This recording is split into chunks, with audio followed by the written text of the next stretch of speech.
మేము చేసామని చెప్తారు. మేమేమి ఎవరికి ఇవ్వాలా, మమ్మల్ని ఎవరు అడగల.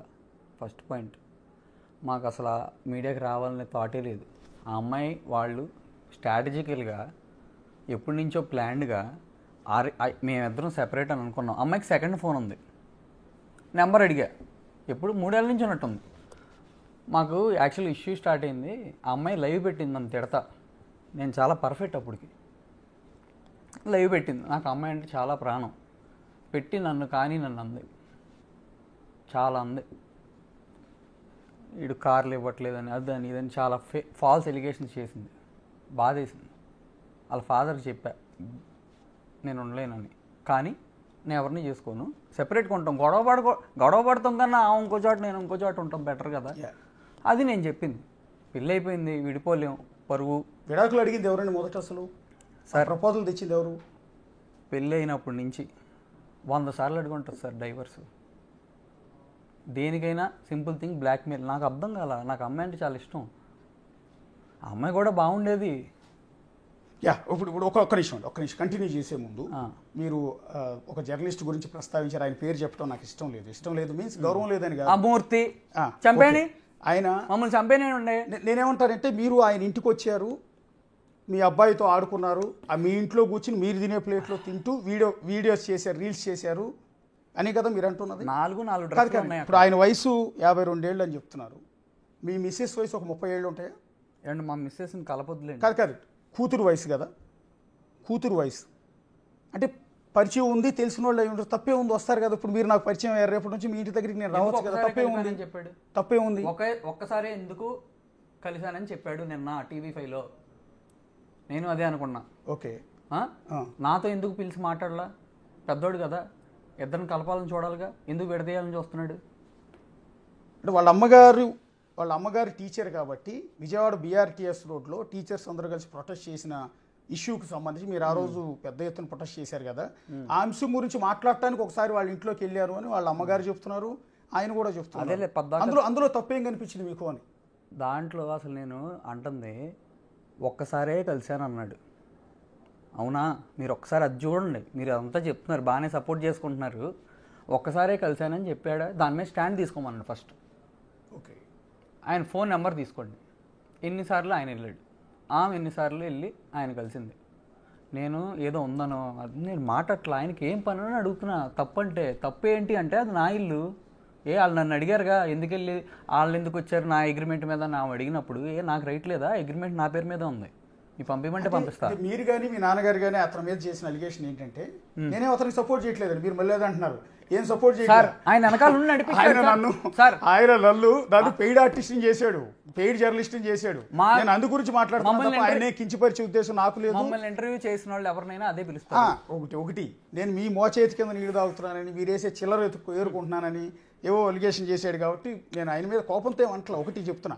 అలాగని భయపడి కూడా అంటలా, నేను ఎవరికి భయపడినాను, గుర్తుపెట్టుకోండి. నాకెవడో పెద్ద ఉండడు, నాకెవడో చిన్న ఉండడు, ఎవరిని డోంట్ కేర్. నేను ఉద్యోగం చేస్తున్నా, నా కంపెనీ యజమాని చేస్తుంది. నేను ఎవరికైనా సమాధానం చెప్పుకోవాల్సి వస్తే నా చైర్మన్ విజయరెడ్డి, వెన్నం విజయరెడ్డి, ఆయనకి సమాధానం చెప్పుకుంటా, ఆయన ముందు చేతులు కట్టుకుని ఉంచుంటా. లేదా నా తర్వాత నా హెడ్ మేనేజింగ్ ఎడిటర్ సతీష్ దేవాళ్ళ, వీళ్ళిద్దరికి తప్ప నేను ఎవరికి సమాధానం చెప్పుకోవాల్సిన అవసరం లేదు. మీడియాలో ఎవరిని నేను దేకను. అదైనా చెప్తున్నా, జర్నలిస్ట్గా చెప్తున్నా, అనకూడదు ఈ మాట. కూడా బేకలేరు. భయపడి చేయని చెప్పట్లేదు, నేను మీకు కూడా చెబుతున్నా. సరే అండి, భయపడి నేనేం చెప్పట్లేదండి. బట్ యాజ్ ఎ ప్రొఫెషనల్ జర్నలిస్ట్గా నేను అంటున్నాను, నాకంటే ఎవడో తోపు లేడు, నాకెవడో తోపు లేడు. నేను పని చేసుకుంటున్నా, జీతం తీసుకుంటా, ఉద్యోగిని జీతం. ఆఫ్టర్ ఆల్ ఎంప్లాయీ నేను, ఇక్కడ జర్నలిస్ట్ని, కష్టపడ్డా, PPG చేసిన జర్నలిస్ట్ని నేను. ఏమన్నా సిన్సియర్గా ఉంటే సంతోషం. కాదు, ఈనాడు స్కూల్ ఆఫ్ జర్నలిజం టాపర్ని 2006, 2010 తెలుగు యూనివర్సిటీ MCJ టాపర్ని, 2004 Ambedkar university MA journalism student, PPG చేసిన ఏకైక తెలుగు జర్నలిస్ట్ నేను. గర్వంగా చెప్పుకుంటాను. ఒకడికి నేను భయపడేదో, ఒకడికి ఏదో నన్నేదో వణికిస్తే, నన్నేదో టీవీ ఛానల్లో స్టూడియో గురించి పెడితే ఆ ఫోటో కూడా పెట్టుకోమని, డిబేట్ పెట్టుకోమని చెబుతున్నాను.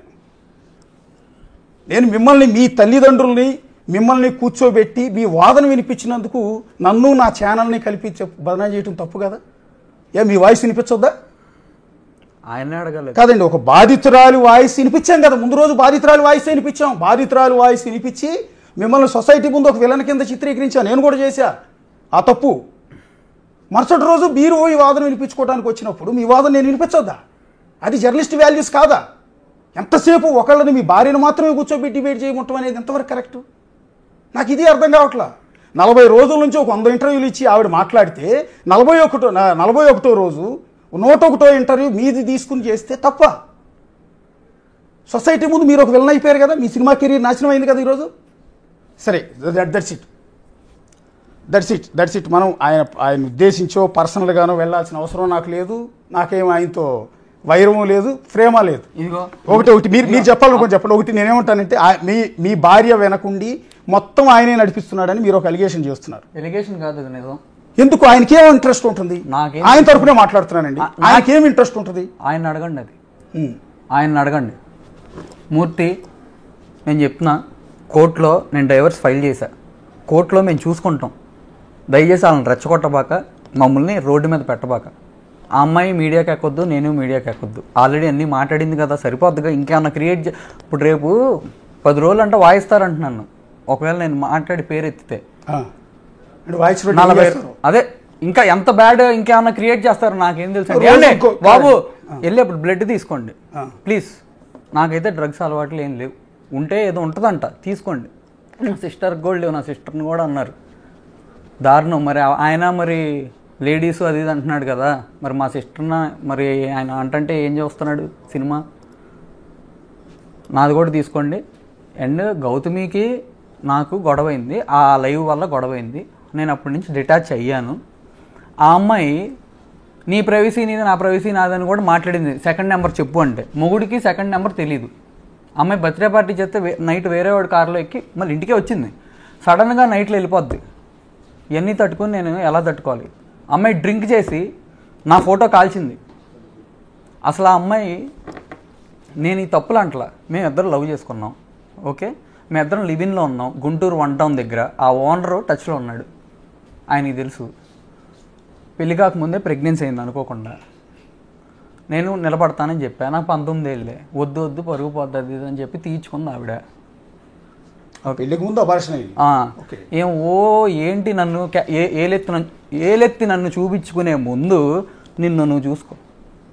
పెద్ద తేడా ఏం లేదు. నువ్వు నీ దృష్టిలో మంచిదని, నేను నా దృష్టిలో మంచిదని. అది బట్ డైవర్ట్ అయింది. ఒక్క నిమిషం, మీ భార్య గురించి మీరు మాట్లాడుతారు కానీ ఇది కంప్లీట్ చేసిన తర్వాత అటు వెళ్దామండి. ఏదండి? మీరు చెప్పిన సోకాల్ జర్నలిస్ట్కి ఆయనకి వాళ్ళ వెనకుండి నడిపించాల్సిన అవసరం ఏముంటుంది అంటున్నా. సరే, ఎక్కడో పరిచయం అయ్యారు, ఆ పరిచయం కాస్త మీ ఇంటికి వస్తే వచ్చి ఉండొచ్చు.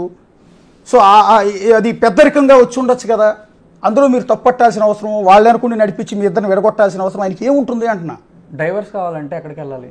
ఓకే, ఎక్కడికి వెళ్ళాలి? కోర్టుకి వెళ్ళాలి. మీడియాకి ఎందుకు వచ్చారు? ఓకే, సరే వచ్చారు. నిన్న ఎన్టీవీలో నేను డబ్బు గురించి మాట్లాడితే, అడిగితే చెప్పు తీసి కొట్టించుకుంటా, రాళ్ళు సిరుచుకుంటా. ఒక్కసారి నేను ఇచ్చిన ఆడియో ప్లే చేయండి ప్లీజ్. ఓకే ప్లే చేస్తాను. ఇది కన్క్లూడ్ చేసేయండి. ఆడియోలో 3 ఆడియోలు ఉన్నాయి. ఎక్కడో 4 ఆడియోలు ఉన్నాయి. ఎందుకంటే నేను ఎప్పుడు రికార్డింగ్ చేయాలి నాకు తెలియదు. మన పోలీస్ స్టేషన్లో 8 గంటలు కూర్చోబెడితే అప్పుడు జరిగిన